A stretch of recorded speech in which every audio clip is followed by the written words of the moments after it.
worksheet មានរបស់ពីរមុខដែលខ្ញុំគុំជាងគេទីមួយខ្ញុំហៅថាទឹកម្ជូរព្រឹក free refill ហ្មងទៅដោយសារតែអានេះគឺយើងញ៉ាំអស់គឺយើងអាចមក refill បានម្ដងបើតម្លៃវិញមួយកែវហ្នឹង6000អ្នកទាំងអស់គ្នាអញ្ចឹងបើអ្នកទាំងអស់គ្នា refill ញ៉ាំ2ដងវាមួយកែវគិតទៅតែ3000ទេនិយាយទៅទឹកម្ជូរព្រឹកខ្ញុំគិតថាអ្នកទាំងអស់គ្នាប្រហែលជាស្គាល់ច្រើនតែសម្រាប់ខ្ញុំមិនសូវដែរញ៉ាំទេខ្ញុំធ្លាប់ញ៉ាំកាលពីមុនប្រហែលបានម្ដង2ដងអញ្ចឹងណាហើយញ៉ាំដូចនេះគឺរសជាតិគេគឺជូរអែមឆ្ងាញ់ហើយគាត់មានលក់ទឹកមានទឹកកាឡែនអីផ្សេងដែរអញ្ចឹងហើយចំពោះអានេះគឺខ្ញុំរ៉េតឲ្យ8កន្លះលើ10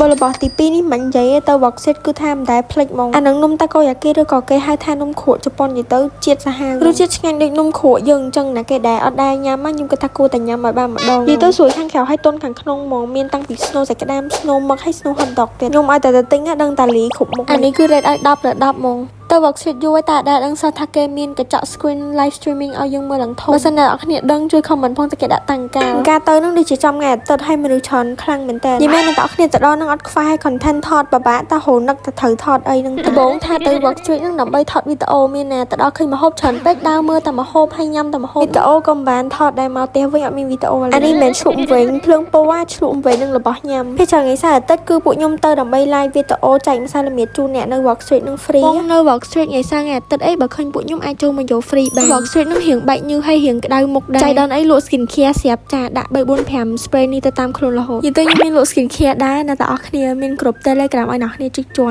ដើម្បីចូលមើលអវ៉ាន់តម្លៃអវ៉ាន់អីអញ្ចឹងណាហើយអវ៉ាន់យើងលក់មានច្រើនមុខមែនតើហើយបើសិនអ្នកគ្នាសួរហូម្សៅរមៀតក៏យើងមានគ្រប់ Telegram ដែរអាហ្នឹងតើអ្នកគ្នាទិញអវ៉ាន់ហើយអ្នកគ្នាអាចសុំ link ពីខាង admin top chat ទៅគាត់ add អ្នកគ្នាចូលក្នុង channel Telegram ហ្នឹងហើយចាបើឈលលក់ឲ្យគឺលក់គ្រប់មុខលក់ឲ្យអស់ហ្មងអញ្ចឹងអ្នកគ្នាទៅ worksheet លើកក្រោយកុំភ្លេចសាកពីមុខនេះផងណា